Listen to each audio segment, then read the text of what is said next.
discussion on the agenda. Comments should be limited to issues and items germane to the business of the governing body. The commission will not discuss or debate these items, nor will the commission make decisions on items presented during this time. Members of the public will be limited to 3 minutes for public comments. All right, so can I have our first public comment?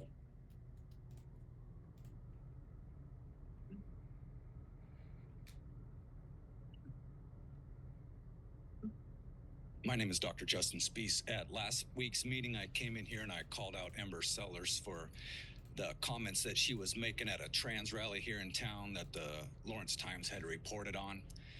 And shortly after that, there's a group here in town called Trans Lawrence Coalition, and they posted something on Instagram, and I want to ask you guys about it here, so bear with me. And they say, a response to the January 14th Lawrence City Commission meeting.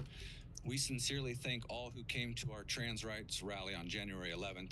Each one of you and those who attended in spirit are essential for the continued safety and well-being of our community. This includes our elected officials who made an appearance at the event to speak out in support of our mission.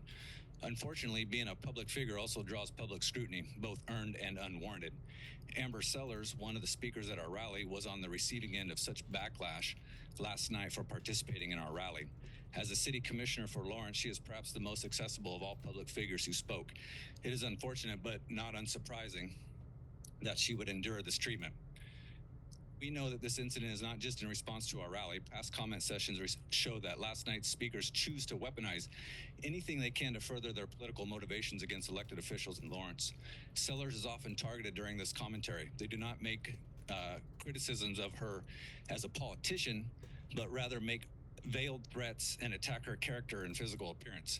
We must consider how much of this targeting vitriol is rooted in anti-blackness, misogyny, and fat phobia. And it's hilarious, the unintentional roast of Amber Sellers there, calling her fat. But, it brings up a good point. I had never considered that fat phobia was a reason behind that. Now, I've never said anything about her being black, never said anything about her being a woman. The fat phobia, I never considered that. That might be what it is, fat phobia. But I mean, could you blame me really? Look at all the fat women here in Douglas County that have stopped me from speaking at these meetings and has used law enforcement to remove me from the meeting. So you got Amber Sellers here, you got Lisa Larson here, you got Courtney Shipley here, you got Sarah Plinsky over at the county, and you got Shannon Reed over at the county. So, if I did have fat phobia, I mean, could you really blame me?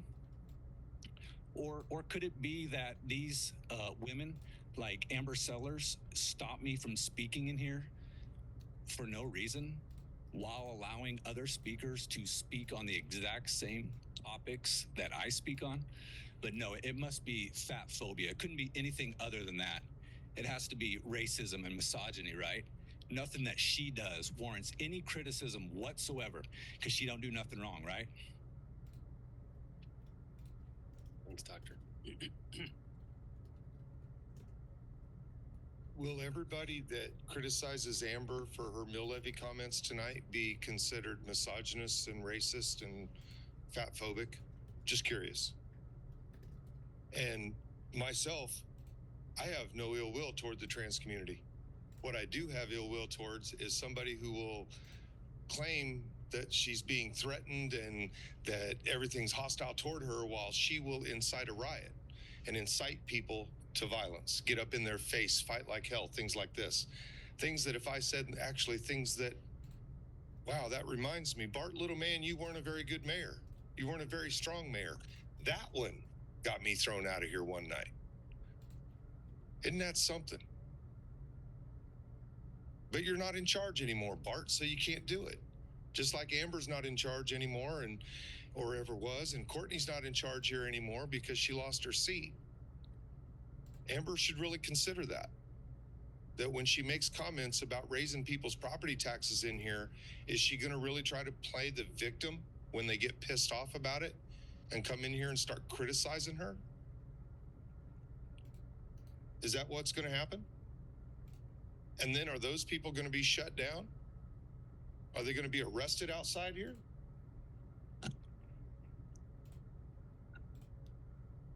I got battered for doing that by him. That's the kind of stuff that goes on in this town. And they'll use the police. I got to bring this up. I talked to a police officer recently, 34 years on the force. Never saw a bad cop. Can you guys believe that? 34 years on the force and never saw a bad cop. How many of those years did he spend before we had these? And we catch the bad cops in their lies when they break down the community police review board in here. Lies that did that. Does anybody see any bad cops these days? How about the ones that lie? How about the ones that are the rules for thee and not for me? You know, it's kind of interesting. Anthony Kinnan was in a situation where he had 4 cops around him, while another one, God, I don't even know what to call that anymore, what Daniel Ashley did to him. And not a one of them said a word about it. And as they were loading him up and finishing it up, that sergeant actually said to the other police officers on scene, well, we're all going to assault him soon. That's malice. Exonerated malice in this town. That's what you got. Thank you. Okay. Is that it? There. All right. Eric B Hyde, Lawrence City Commission candidate. I got a script, so I'm going to read it. Commissioners, last month my dad told my fiance and I that he once put food coloring, this is a true story, in brownies to catch food thieves at the Kansas City Federal Building. It was a clever way to reveal the truth about what was happening. The blue food coloring was my wise mother's idea. And it reminds me of Rob Blank, the iconic peace sign and precious love man who passed away about last week. Rob trusted me as his friend and once confided that he saw Bert Nash as his greatest adversary. It's heartbreaking how organizations like Bert Nash and the Lawrence Journal World reduced his life to a narrative of mental illness, failing to truly honor the brilliance and humanity that defined him. Rob wasn't just a man with struggles. He was someone who saw the world differently and fought battles many do not understand. His story is a reminder that we must do better in how we treat one another. We need to seek out the truth, uplift those who are struggling, and ensure that our actions foster dignity and respect for all. When I'm elected to the City Commission this year, I'll push for a future where organizations like Bert Nash are held accountable and resources are directed elsewhere in ways, but they can still get some of the resources from the city just towards programs that benefit self-reliance, community strength, and personal responsibility, where everyone is empowered to take up thy bed and walk, so to speak, toward a better life. Let us honor Rob Blank not as a madman, but for who he really was, a man whose sole mission in life was to restore the foundation of this city with peace and precious love.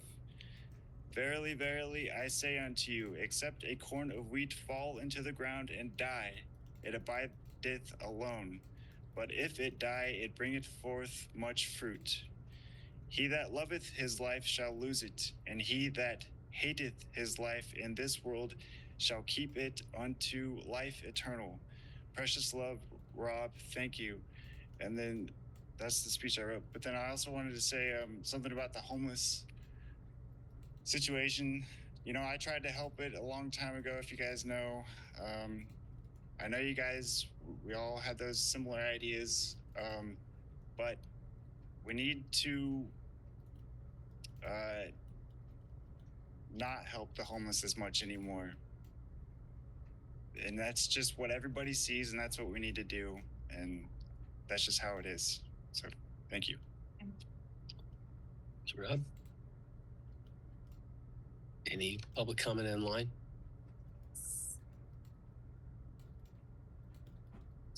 Dean Robinson.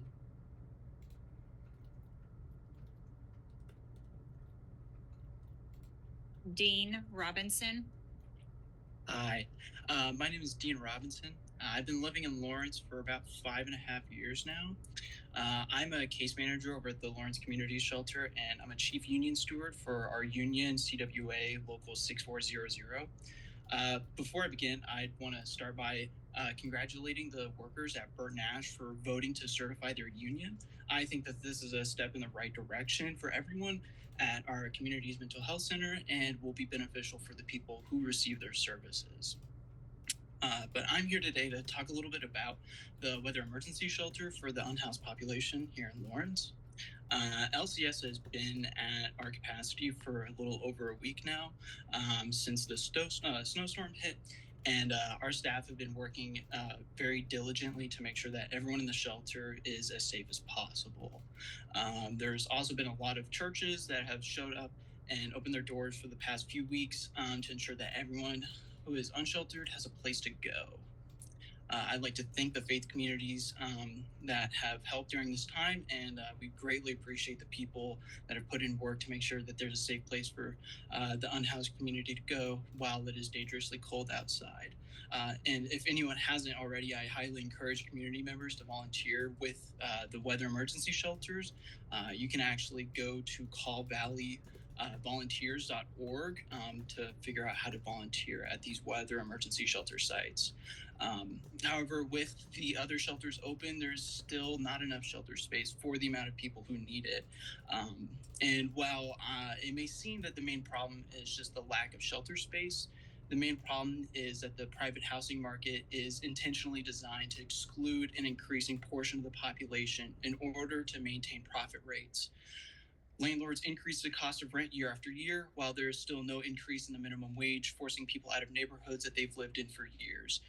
While many of the folks who live at the shelter are unable to make 3 times the amount of rent, which is a requirement for many of the available rentals in Lawrence, and many employers are unwilling to hire someone who is unhoused, making it increasingly difficult to find housing for our people. This is to say that while shelter is necessary, it should not be the only initiative for addressing homelessness. One of the policies that our population could benefit from is increasing the number of rent-controlled apartments and implementing rent control that's set at or below the fair market rent for Lawrence, as decided by the Department of Housing and Urban Development, to ensure that the cost of rent is affordable to the general public. As well, by keeping rent at what HUD designates as reasonable rent, recipients of federal housing subsidies such as Section 8 or rapid rehousing are able to find housing, since there are many federal subsidy recipients who cannot use that money unless the rent is at or below that fair market rent threshold. Rent control also doesn't only benefit the unhoused population, but all I renters. think that's your time. Sorry. Okay, thank you. Appreciate you.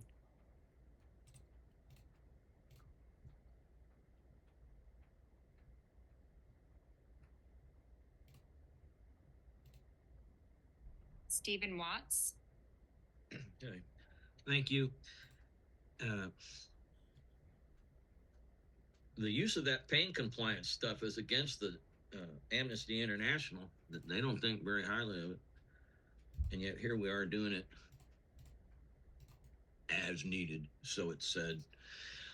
I would like to know when Rich and Myron Grady are going to pull together from the Department of Justice 2-day weekend in August 2024 gathering of the people selected. They were selected at the meeting, and when they're going to start meeting, because that hasn't happened. That's been 5 months, nothing. No responses with requests to, hey, what's going on with this, please? No amount of civility works. Come on. They don't want to do it. 5 months we have been waiting. Additionally, the Police Review Board has begun meeting, sort of. I was ejected from the last meeting because I attempted to provide public input on a matter, which the chair decided you can't do that. I'm going to pick and choose what you and when you say. Boom, ejected. Now, that's bullshit. Total bullshit. It's wrong. And the guy who did the ejection was also at the Department of Justice 2-day conference and heard exactly the same things, as did Sellers, and I believe Ms. Toomey was there.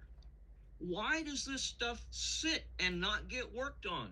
Meanwhile, we have a 2024 annual report that needs to come through. Now, I don't know how Myron's going to do that, given the fact he's now an adjunct professor at the glorified University of Kansas. Where are we going to find the time to do all this as we learn to do less with less instead of less with more?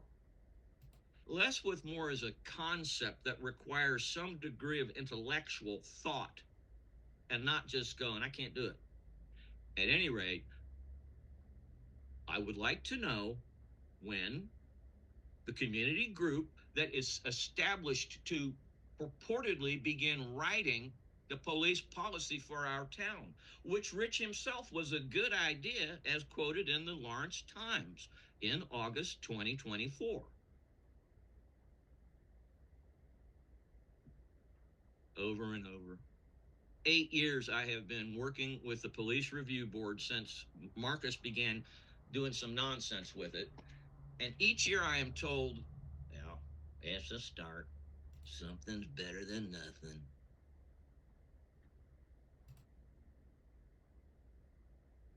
That's bullshit. I'm being as civil as I possibly can. And the civility is going to stop. Thank you, Mike. Thank you, Steve.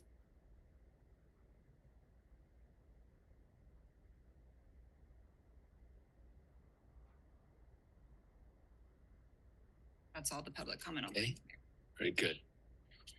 I think that'll do it. Move to adjourn. Second. Motion and second. All in favor, say aye. Aye. Aye. Was opposed? Motion passes 3-0. Thank you. Good night, everybody. Good night.